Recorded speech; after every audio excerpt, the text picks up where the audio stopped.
Hona slept fitfully. His brow was damp with sweat. Even in his dreams he felt the desert heat. He was a shaman, gifted with visions. Tonight the vision was the same. It came every night. A gourd. It was massive, hanging heavy in the sky. The gourd was old and cracked, its surface covered in strange markings. It was full of ash. Hona watched as the gourd tipped. A trickle of ash escaped like sand through a child's fingers. Then the gourd split open. The ash poured out, engulfing the world in a blanket of grey. Hona woke with a gasp, his heart hammered in his chest. The dream was always the same, always terrifying. Hona knew he had to tell someone. This was more than a dream, it was a vision, a warning. He had to warn his people, the Hopi, of the coming darkness. Word of Hona's dream spread through the village like wildfire. People whispered in hushed tones. They were afraid.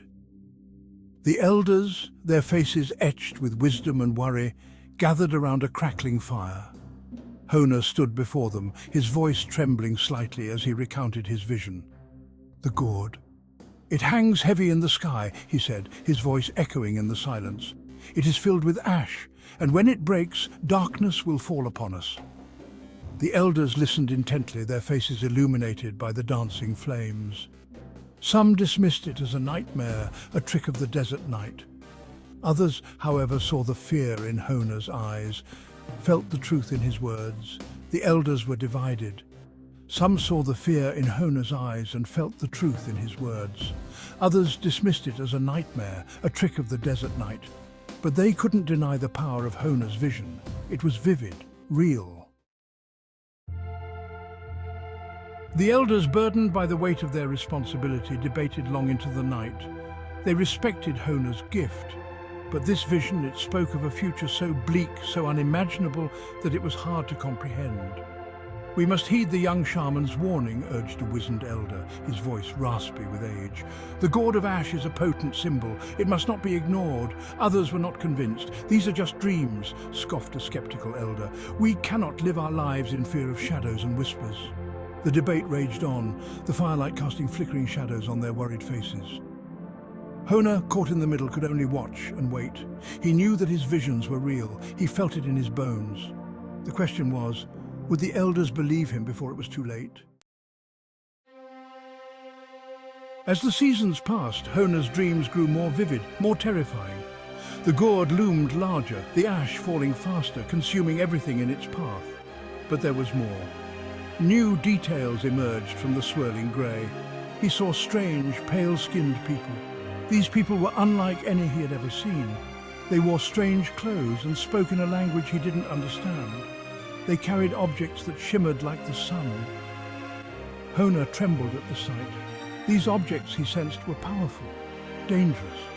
He scratched the visions onto the walls of his cave, trying to make sense of what he saw. What did these strange people mean? What were those objects? And how did they connect to the gourd and the ash? Section 5. The Pale-Skinned Ones. Hona went back to the elders. He described the pale-skinned people, their strange clothes and their shimmering objects. He spoke of a power unlike any he'd ever encountered, a power that could destroy the world. The elders listened, their faces etched with concern. They had never seen people like that. They had never heard of objects so powerful. Hona's visions were becoming more and more disturbing. The elders knew they could no longer ignore them. They had to believe him. The elders decided to pass Hona's visions down through generations. They would be a warning, a reminder of the potential for destruction that lay dormant within the earth. They would be a call for peace, a plea for understanding. Section 6. Prophecy Fulfilled. Centuries turned to millennia. The Hopi people kept Hona's prophecy alive, passing it down through countless generations. Then, in the pre-dawn darkness of July 16, 1945, the world changed forever. In the Jornada del Muerto desert in New Mexico, a group of scientists gathered for a top-secret test. They called it Trinity. At the heart of the test site stood a steel tower. Atop it sat a device that held the power of the sun. It was a bomb, but not like any the world had ever seen. This bomb was different. This bomb was filled with a terrifying, unimaginable power. This bomb was the embodiment of Hona's vision. Section 7. A rift in time. When the bomb exploded, it ripped a hole in the fabric of reality. The energy released was unlike anything the world had ever experienced. The desert sand turned to glass. The sky blazed with an unholy light. The very air crackled with raw power. And in that brief, terrifying moment, Hona's vision became reality. The pale-skinned people were there. The shimmering object was real. The blinding flash, the mushroom cloud that rose into the sky, it was the gourd of ash, pouring its deadly contents onto the world. The power of the blast was felt for miles.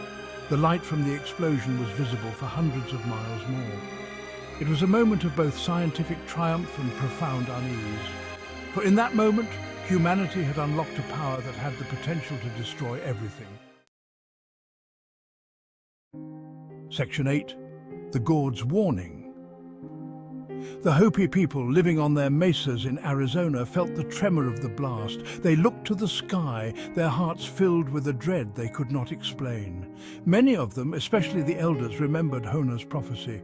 The gourd of ash, the pale-skinned people, the shimmering object, it was all coming true. The prophecy passed down for generations had become reality. The world would never be the same. Hona's vision, once dismissed as a nightmare, was now a chilling premonition. The gourd of ash, a symbol of unimaginable destruction, had been unleashed upon the world. Section 9. Echoes of the Past. The Trinity test was a watershed moment in human history. It marked the beginning of the atomic age, an era defined by both the promise of unlimited power and the threat of total annihilation. But for the Hopi, it was something more. It was the fulfillment of an ancient prophecy, a prophecy that transcended time and space. Hona, the shaman who had first dreamed of the gourd of ash, was long gone, but his warning lived on. The Trinity test was a stark reminder that the past is never truly gone. It echoes through time, shaping the present and influencing the future.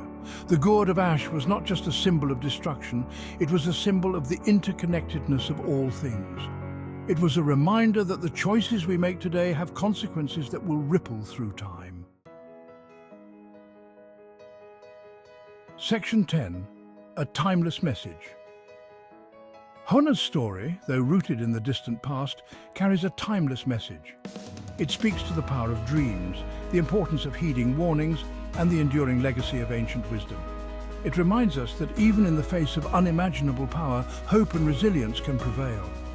Though the gourd of ash has been unleashed upon the world, it is up to us to ensure that it does not consume us. It is up to us to learn from the past, to choose peace over destruction, and to forge a future where Hona's vision remains a warning, not a prophecy fulfilled. The gourd of ash is a reminder that the fate of the world rests in our hands. Let us choose wisely. Let us choose peace.